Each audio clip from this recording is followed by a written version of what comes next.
नमो अर्हन्ताणं नमो सिद्धाणं नमो आयरीयाणं नमो अध्यायाणं नमो लोये सव्यसाहुणं मोक्षमार्गस्य नेतारं भेत्तारं कर्मभूभृतां ज्ञातारं विश्वतत्त्वानां वन्दे तद्गुणलब्धये वन्दे तद्गुणलब्धये।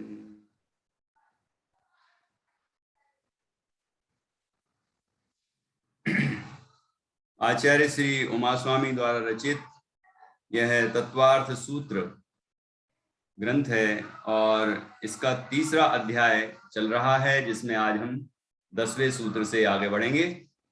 10वां सूत्र जिसमें जम्बू द्वीप के अंदर 7 क्षेत्रों का निरूपण किया गया है, क्योंकि 9वें सूत्र में बताया था कि मेरु जिसकी नाभि के समान है, ऐसा 1,00,000 योजन विस्तार वाला जम्बू द्वीप असंख्या द्वीप और समुद्रों के बिल्कुल मध्य में। वो सबसे मध्य में कौन है? जम्बू द्वीप, फिर उसको घेरे हुए लवण समुद्र, फिर उसको घेरे हुए धातकी खंड, ऐसे सभी द्वीप और समुद्र आखिरी है स्वयंभू रमण द्वीप और स्वयंभू रमण समुद्र। इस तरह से मध्यलोक है और मध्यलोक के बिल्कुल मध्य में ये जम्बू द्वीप है। जम्बू द्वीप के मध्य में सुमेरु पर्वत है और जम्बू द्वीप में 7 क्षेत्र हैं। वो कौन कौन से हैं वो इस सूत्र में बताए गए हैं। भरत हेमवत हरि विदेह रम्यक हैरणवतई रावत वर्षा क्षेत्राणी। पढ़िए अनम्यूट करके।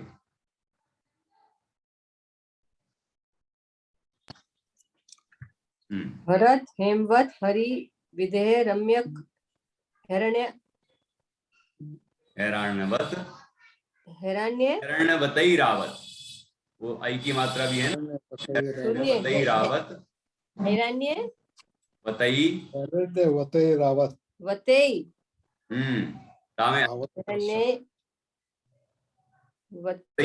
तो अलग अलग पढ़े। भरत हेमवत हरि विदेह रम्यक, यहाँ ठीक है। हैरणवतई रावत यहाँ तक पढ़ना हो।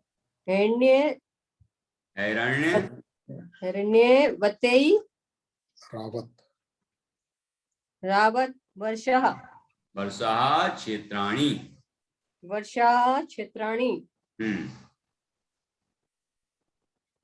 हाँ भाई साहब। भरत हेमवत हरि विदेह रम्यक हैरण्यवतैरावत वर्षा क्षेत्राणि। तो इस तरह ये 7 क्षेत्रों के नाम हैं। भरत बिल्कुल सीधे सीधे नाम है। भरत, ये वर्षा लिखा ना, तो वर्ष का मतलब क्षेत्र होता है। यहाँ वर्ष का मतलब है क्षेत्र। जैसे कहते हैं भारतवर्ष, जैसे भारत देश को भारतवर्ष भी बोलते हैं, तो ये भारत ये क्षेत्र शब्द का, देश शब्द का वाचक हो सकता है, क्षेत्र का वाचक है। ठीक है, तो यहाँ सभी में लगाना वो वर्ष। भरत वर्ष, हेमवत वर्ष, हरि वर्ष, ऐसा लगाना पड़ेगा। मतलब भरत क्षेत्र, हेमवत क्षेत्र, हरि क्षेत्र, विदेह क्षेत्र, रम्य क्षेत्र, हैरण्यवत क्षेत्र और ऐरावत क्षेत्र, ये सभी क्षेत्र हैं। ठीक है हाँ। चलिए आगे बढ़ो। ये नाम है, मतलब भरत वर्ष, भरत नाम है 7। अभी चित्र अपन बाद में देखेंगे, पहले अपन और आगे के सूत्र पढ़ लें। ये विदेह क्षेत्र में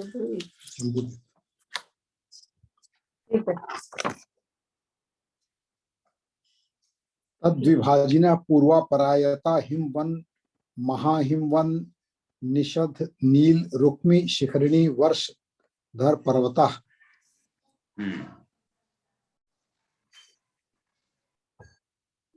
रुक्मी रुक ये कहाँ बोलेंगे? नील के बाद रुक के ये भी तो है।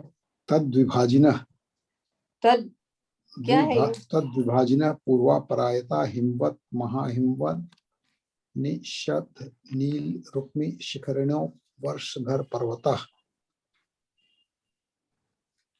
मैंने नहीं बोला तद, तद हिमवन विभाजन। होगा ना।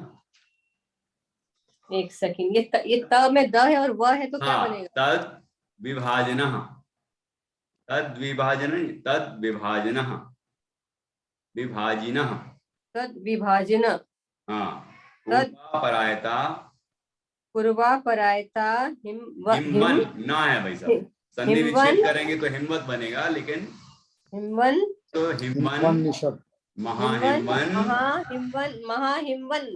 हाँ, निषद निषद नील निषद नील रुक्मी, हाँ रुक्मी, रुक्मी रुक्मी हाँ,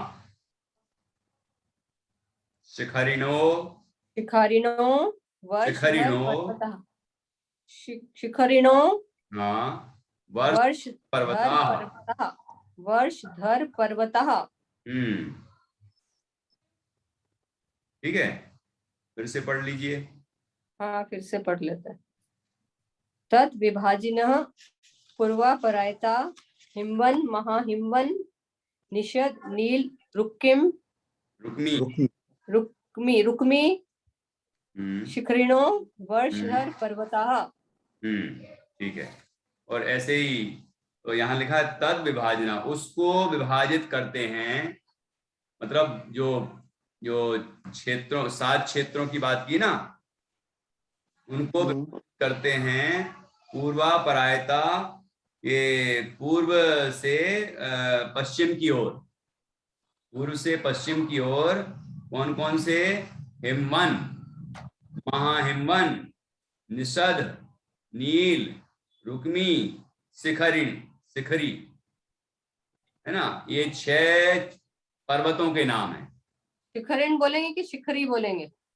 शिखरी। अड़ा नहीं बोलना है? शिखरिणो, शिखरिण बोला तो वो जब सूत्र है तो शिखरिणो है, लेकिन वो बहुवचन है, लेकिन जब अपन संधि विच्छेद कर दी है, अर्थ कर रहे हैं, तो शिखरी नाम है उसका, शिखरी।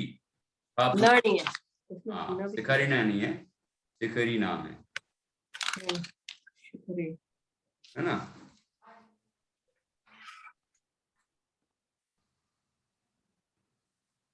वर्षधर पर्वताः, ये वर्षधर पर्वत हैं, ठीक है।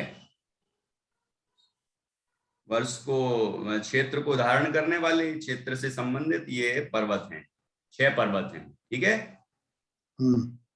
तो अब आगे बढ़ते हैं कि ये जो पर्वत हैं, ये कौन कौन सी धातु के बने हुए हैं। तो अगला सूत्र है हेमार्जुन, तपनीय, वैडूर्य, रजत, हेममयाः। वापस से बोलिए।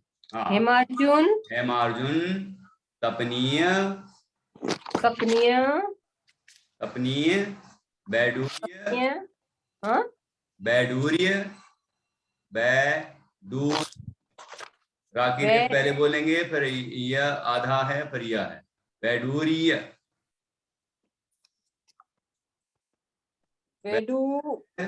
रजत, हेममयाः, मयाः।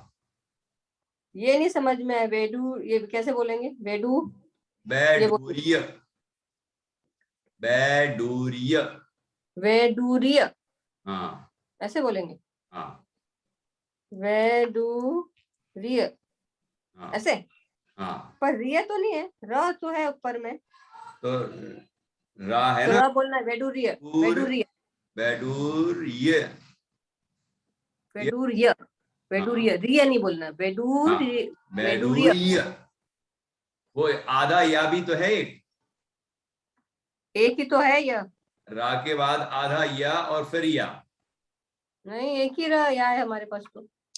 ये तो रहा का 2 रहा यह है। अरे वेडूर्य, हाँ हाँ हाँ सही है, मेरे इसमें ये वेडूर्य, मेरे को लगता है दूसरी किताब वेडूर्य। में नहीं है। हाँ, बैडूर्य। तो ठीक है, कैसे बोलेंगे फिर? बैडूर्य, बोलिए। बैडूर्य, वेडूर्य, बैडूर्य, वेडूर्य, दूर, दूर, दूर। वेडूर्य, हाँ वही तो बोल, हाँ, वही बोलना। वो ये दूसरी जो किताब है उसमें आधा या भी बना हुआ था। हाँ ठीक है, तो वेडूर्य समझ गए, र और या बोलना है, हाँ, वेडूर्य। बाकी दूसरी किताब में या नहीं। मजून, आपके में एक भी बार या नहीं बोलो। है? आधा हाँ या नहीं है ना आपके में? नहीं है। हाँ, ठीक है। हेमार्जुन, तपनीय, हाँ। वेडूर्य, हम्म। रजत, हेममय। हाँ, रजत है मया, मया। बोल लोगे? हम्म। बोलो। हाँ, हेमार्जुन तपनीय वैडूर्य रजत हेममया। बहुत अच्छा। तो इस तरह ये जो 6 पर्वतों के ऊपर नाम बताए थे उनका से ये धातुओं के नाम बताए हैं कि हेम का अर्थ होता है स्वर्ण। तो पहला जो पर्वत हिमवन है वो स्वर्ण का है, सोने का है। दूसरा है तो ये हेमार्जुन, हेमार्जुन, अर्जुन, अर्जुन सोना, का अर्थ क्या है? चांदी, चांदी। तपाया, सोना। नहीं, रजत का अर्थ होगा चांदी। चांदी, तपाया क्या होता है? तपाया हुआ सोना। अच्छा, हेम से सोना, चांदी, नहीं, तपाया हुआ सोना। अर्जुन का मतलब, अर्जुन मतलब यहाँ पर चांदी है। और फिर उसके बाद तपनीय, तपनीय का अर्थ है तपाया हुआ सोना। हाँ और उसके बाद बैडूर्य, तो बैडूर्य नाम की एक मणि होती है। बैडूर्य हाँ, की एक मणि है, विधान में या पूजन में कहीं ना कहीं पढ़ा होगा बैडूर्य, लगा उसको। है ना? तो बैडूर्य मणि है। फिर इसके बाद आया रजत, तो रजत का अर्थ भी चांदी होता है। और उसके बाद हेम फिर से आया है, तो हेम का अर्थ सोना होता है। तो इसका तात्पर्य हुआ पहला पर्वत सोने का, दूसरा पर्वत चांदी का, तीसरा पर्वत तपाए हुए सोने का। मतलब सोना को तपा दो तो थोड़ा सा लाल सा हो जाता है ना, तो वैसा। और उसके बाद बैडूर्य मणि, तो ये 1 2 3 4, चौथा जो पर्वत है वो बैडूर्य मणि का है, जो विदेह क्षेत्र को विभाजित कर रहा है ना? उस विदेह क्षेत्र के पीछे तरफ गए अगले क्षेत्र की ओर, तो वहां आया फिर चांदी का। और उसके बाद लास्ट वाला जो हुआ वो है फिर सोने का, ऐरावत क्षेत्र के पास वाला। ये जो 6 पर्वत नाम बताए ना, जैसे हिमवन, महाहिमवन, तो बोलने का कि हिमवन सोना, महाहिमवन चांदी, निशत तपाया हुआ लाल नील, वेणुकमणि, रुक्मिम, रुक्मी चांदी, है ना, और हाँ, शिखरी हाँ। सोना। हम्म। रंगवा है, यही होगा ना? हाँ, ये 6 धातु के हैं ये पर्वत जो है, वो 6 धातु के हैं, ऐसे ही। बराबर, बिल्कुल। तो बैडूर्य मणि का रंग नील होता है, नीला। नीला किसका? नीला, बैडूर्य नीलमणि। मणि का, बैडूर्य मणि नाम की जो मणि है हाँ, रंग नीला होता है। इसका मतलब ऊपर देखें तो हिमवन तो हो गया सोने जैसा, और महाहिमवन चांदी जैसा, और निषद हो गया तपाए हुए सोने जैसा, हाँ, नीला बैडूर्य जैसा। तो नील नाम भी है, और नीला बैडूर्य मणि भी नीली ही होती है ना? नीली। तो हाँ, वेडूर मणि नीली, नीली मणि। नीली है वो। तो और रुक्मी वो चांदी, चांदी जैसा रंग है, मतलब चांदी की है, चांदी का है। और शिखरी सोने का है। मतलब लगता है कि रियली में है, वो अब ये समझ नहीं है, है? उसी रंग का है। अब श्वेत वर्णी, चांदी वर्णी, लाल वर्णी ऐसे शब्द भी आता है। तब मतलब लेकिन पीत वर्णी, तो पीत वर्ण वाला है, मतलब स्वर्णिम रंग वाला है, ऐसा शब्द का भी प्रयोग आता है। और सोने का है, इसमें कोई आश्चर्य थोड़ी है, सोने का भी हो सकता है ना? सोने का भी हो सकता है क्या इतना बड़ा पर्वत? हाँ, क्यों नहीं हो सकता? अब वो तो क्या है कि अभी देश गरीब हो गया ना, इसलिए लोगों को लगता है कि कि ऐसा कैसे हो सकता है। लेकिन तीर्थंकरों के जमाने में जब रत्न बरसते थे तो उस समय तो यहाँ पर कोई गरीबी थी ही नहीं। ऐसा लिखा में कि उस जमाने में लोग देही शब्द नहीं बोलते थे। देही, देही का मतलब दीजिए, मतलब ऐसा वो जमाना था चौथा काल कि जिसमें देही शब्द का उच्चारण कोई नहीं करता था, क्योंकि किसी को जरूरत ही नहीं थी। इतना था भरपूर की जरूरत ही नहीं है ना। ऐसा, और अब क्या बोलते हैं उसका, क्या देही, अब क्या बोलते हैं वो बोली। अब तो देही जो चाहे बोलता है, देही मतलब दीजिए। मंदिरों में जाओ, धर्म सभाओं में जाओ, देही, इसमें दीजिए, उसमें दीजिए, हैं। और आप समाज में जाओ, ये इधर कॉलोनी में रहते हैं तो कोई ना कोई चंदा मांगने आ जाता है। स्कूल में जाओ तो स्कूल में भी अब इस पार्टी करना, ये चंदा दीजिए, इसका ये दीजिए, मतलब देही देही देही बोलते रहते हैं। देही देही ऐसा आ गया, क्या करें, पाप का उदय है जीवों के, तो ऐसा है उदय, और परिणाम से ही पाप बंद होता है। तो अपने परिणाम को विशुद्ध करने हैं, धर्ममय करने हैं। चलिए, तो इसके अंदर में भरत क्षेत्र को डिवाइड करने वाला तो विजयार्थ पर्वत दिखाया हुआ, विजयार्थ पर्वत क्यों नहीं आया? हाँ, वो विजयार्थ जो पर्वत है वो अलग है, वो अभी वो आएगा भरत क्षेत्र के अंदर। मतलब वो अभी आर्यखंड और म्लेच्छ खंड के जो भेद होंगे उससे वो विभाजित करने वाला है। अभी क्या हो रहा है, अभी मुझे बता दीजिए। देखिए अभी ये तो जब जो ये डॉट है, अब क्या है बताइए कि 6 कैसे विभाजित हो रहे हैं? देखो, पर्वत, एक मिनट चित्र देखते हैं अपन। चित्र देख के थोड़ा सा समझ लेना। हाँ हाँ हाँ, मैंने सोचा था कि थोड़ी देर बाद चित्र दिखाऊंगा कि पूरे हो जाएं ये सूत्र, मतलब इस, हाँ फिर इसको 13वां भी को कर लीजिए, फिर देखते हैं। हाँ ऐसा कर लेते हैं। तो हाँ, मणि विचित्र ये प्रकरण पूरा हो जाएगा, नदियां वगैरह सब जो भी, ठीक है, ये पढ़ लेते हैं 13। दिखाएंगे तो जल्दी समझ में आ जाएगा, पूरा प्रकरण ही समझ में आ जाएगा। चलिए, मणि, हाँ 13। विचित्र पार्श्वा उपरी मूले च तुल्य विस्तारा। पढ़िए। मणि विचित्र पार्श्वा उपरि मूले च तुल्य विस्तारा। मणि विचित्र पार्श्वा उपरी मूले च तुल्य विस्तारः। पार्श्वों में विचित्र मणियों से सुशोभित ये पर्वत ऊपर और मूल में समान विस्तार वाले हैं। मैंने ये जितने भी 6 पर्वत हैं ये समान विस्तार वाले हैं। हाँ, ऐसे जो मतलब है और दोनों किनारों पर है, पूरब से लेके पश्चिम तक ऐसा विभाजित कर रहा है। मतलब ये एक तरह से दीवार जैसे हैं। थोड़ा सेम है ये, देखो भरत क्षेत्र के बाद पहला पर्वत आया हेमवत, जो बिल्कुल दीवार जैसा समझ लो कि दीवार जैसी एक विभाजित कर रहा है वो, है ना। तो वो ऊपर और नीचे एक से विस्तार वाला है, मतलब ऐसा ऐसी दीवार है, समझ एक सी, है ना। ऊपरी मूले चतुल्य विस्तारा, ऊपरी ऊपर और नीचे दोनों जगह तुल्य विस्तार, एक समान विस्तार वाला होता है। और पूरब से लेके पश्चिम तक वो ऐसा फैला हुआ है पर्वत। ठीक है, तो ये हो गया इस सूत्र का अर्थ। अब अगला पढ़िए, 14वां 13। पद्म नाम है, ध्यान से सुनना, निशान 14 कहां से कर रहे हैं? 13 हो गया क्या? 13 हो गया। 14 देखिए, उसका नाम ही नाम है, ध्यान से सुनना।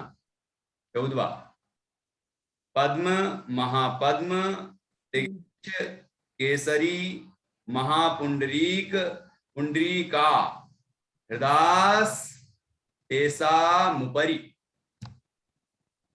पद्म महापद्म तिंगिच केसरी महापुंडरीक पुंडरीका हृदास तेषा मुपरि। वो आपने तिगिंच बोला ना, जो तिंगिच बोल दिया। बिंदी है? नहीं नहीं नहीं है, तिंगिच हमारे है, तिंगिच है ना? नहीं नहीं नहीं, तो बिंदी हटा दें। तिगिच पदम महापद, हाँ, तिगिंच है, तिगिंच।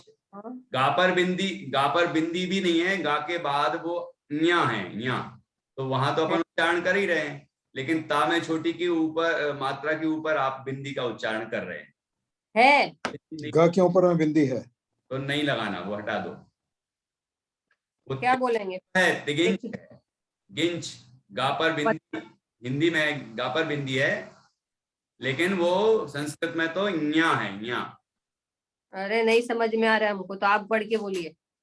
तिगिंच, पदम महा, पद्म महापद्म, तिगिंच। तिगिंच, पद्म महापद्म, तिगिंच। तिगिंच। तो आप भी तो ना बोल रहे तिगिंच। तिगिन, नहीं मैं तो तीन गा भी पर तो बोल है, रहा था। आप ता पर भी बोल रहे हैं। ये बोल रहे हैं गा पे नहीं, हम तो बोल रहे हैं गा पर बिंदी है, हाँ, गा पे तो है। वही बोल रहे हैं तिंगिच। नहीं तो तिगिंच। तिंगिंच को बोलेंगे। नहीं तिगिंच। तिगिंच तिगिंच तिगिंच तिगिंच हाँ, तिगिंच तिगिंच होगा, बराबर। तिगिंच गिंच। तिगिंच। हम्म। केसरी हाँ, महापुंडरिक, पुंडरिका, हृदास। तो हाँ हृदास, हाँ, हृदास। हृदास हम्म। तेषाम उपरि। तेषामुपरि। बिल्कुल बिल्कुल ठीक। ओके, ये ध्यान से सुने, ये पर्वतों के ऊपर जो तालाब हैं उनके नाम हैं। कि लिखा ना, तेसाम उपरी, आखिरी में लिखा है तेसाम उपरी। तेसाम मतलब उनके ऊपरी, अर्थात ऊपर। तो उन पर्वतों के ऊपर, जो 6 पर्वत हैं उनके ऊपर हृदाह, हृदाह मतलब होता है तालाब। तालाब, कितने तालाब हैं कि 6 तालाब हैं। कौन कौन से, कि क्रमशः ये लगाना, पद्म। तो हिमवन पर्वत के ऊपर पद्म नाम का सरोवर है, मतलब तालाब है। फिर महापद्म, अगले पर महापद्म, उसके आगे तिगिंच, फिर केसरी, फिर महापुंडरीक, और फिर पुंडरीक। ये क्रम से 6 पर्वतों के ऊपर 6 सरोवर हैं, मतलब अब तालाब। जैसे ये पर्वत है, तो पर्वत के ऊपर मीन्स क्या, कि जो पर्वत है एकदम जो एकदम ऊपर चोटी पर, हाँ हाँ, तो नीचे से छोटी पर्वत तो थोड़ी है इनमें। इनमें क्या कहा कि ऊपरी तुल्य च तुल्य विस्तारा, फ्लैट है ये, ऐसे ऐसे समतल हैं ऊपर और नीचे। तो अब दीवार जैसे। समतल है, उसके ऊपर तालाब है ना, ऐसा। ठीक है। तो हम क्या सोच रहे हैं, ये तो अपन पढ़ लेते हैं और कल अच्छे से पिक्चर से आप हमें समझा दीजिएगा कि ये ऐसे ऐसे। हाँ, ऐसा भी कर सकते हैं। बहुत बार तो हमने समझा है, लेकिन फिर हाँ भी क्या, अब की बार जो समझेंगे ना वो अलग ही स्टाइल होगी, हाँ, क्योंकि अब ऐसा हम होना चाहिए कि दिमाग में बैठ जाए, हाँ सूत्र का बहुत उच्चारण आ जाए, अर्थ आ जाए, और वो विषय दिमाग में बैठ जाए। एकदम बैठ जाए ऐसा। जैसे ही ये पर्वतों के नाम और क्षेत्र के नाम आए तो दिमाग में झूल जाए, बिल्कुल कल्पना बन जाए, और कभी बाय चांस चले क्या जाए है तो वो यार पर्वत। मैंने पढ़ा था आपसे। हाँ हाँ हाँ। वो भी हो सकता है। नहीं, अब उस जमाने में तो जब पढ़ाया हो था तो बात अलग थी। अभी तो नहीं नहीं, हाँ कभी गए हम उस क्षेत्र में, तो ऐसा बोल रहे हाँ, नहीं नहीं, अनंतों बार गए हैं, एक बार नहीं। गए ना, वही तो बात है, गए हुए हैं लेकिन याद नहीं है, वही तो बात है। याद आ जाएगा तो आप सबको बताती फिरेंगी कि हम गए थे। हाँ हम गए थे, सब ये लोग नहीं यही होगा, करेंगे। हाँ ये होना चाहिए कि अरे अनादिकाल से मैंने इतने इतने जगह घूमा है लेकिन सुख नहीं मिला। हाँ सही बात है, यही नहीं होना चाहिए। मिलेगा तो काम तो यहाँ होना, सही बात है, कल्याण होगा, है ना। सही बात है, सही बात है। तो अब उन तालाबों का विस्तार देखिए 15वें सूत्र में। प्रथमो, आप पढ़िए। योजन सहस्राया मस्त, यामस तक पढ़ना। तीसरा, सहस्रायामस तदर्ध विस्कंभो हृदय, तदर्ध विस्कंभो हृदय। प्रथमो योजन सहस्त्रायामस्तदर्ध विष्कंभो हृदय। बिल्कुल ठीक, बहुत अरे बढ़िया। रुकिए रुकिए, हमको नहीं आया। प्रथमो योजना, योजन सहस्त्राया, प्रथमो योजन सहस्र, सहस्त्र। सहस्रायामस, सहस्रा बोलना है ना, त्रा। नहीं वो फिर वो ही आपकी बात, सा में रा है तो सहस्र हुआ। सहस्र तो हम तो सहस्र ही बोल रहे हैं, अभी आप ही लोग त्र बोले जा रहे मैं थोड़ी तरह बोल रहा हूँ, मैं तो हो। सहस्र। बोले चल रहा।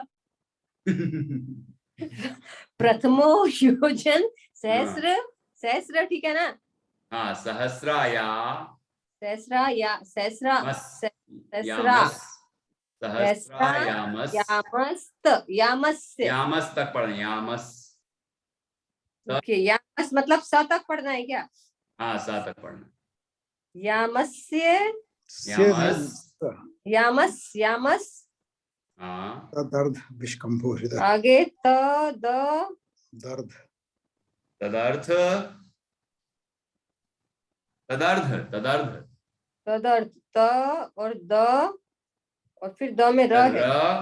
द के बाद र और ध, धनुष का, हाँ तदर्थ, तदर्थ तदर्थ तदर्ध विष्कंभो तदर्थ हृदय तदर्थ तदर्ध गलत हो रहा है। भाई साहब जो बोल रहे हैं वो सही है। क्या तदर्थ, बोल रहे हैं? क्या त तदर्ध तो दर्द दर, दर, दर, दर्द दर्द, तर तर बोलना है क्या? लेकिन अरे द, त और द तो बोले तद तदर्ध तदर्थ, तदर्द हाँ आप सही आया। तदर्द पक्का कर लेंगे। करना पड़ेगा इसको। ठीक ठीक है। तो इसमें ये बोल रहे हैं कि हो पहला तालाब 1000 योजन लंबा और इससे आधा चौड़ा है। कि पहला जो तालाब है मतलब कौन सा? पद्म तालाब, है ना। वो कैसा है, कितना है कि 1000 योजन पूरब से पश्चिम की ओर लंबा है। जैसे वो पर्वत है ना, पूरब से पश्चिम की ओर, तो ऐसा पूरब से पश्चिम की ओर लंबा कितना है? 1000 योजन, 1000 योजन, बराबर। और उसके और तदर्थ, उससे आधा 500 योजन विस्तार है उसका, दक्षिण से उत्तर की ओर चौड़ा है। मतलब लंबाई कितनी है? 1000 योजन, और चौड़ाई कितनी है? 500 योजन। अभी गहराई की बात नहीं है, नहीं, लंबा और चौड़ा, लंबा और चौड़ा, चौड़ा। हाँ इतना तालाब है।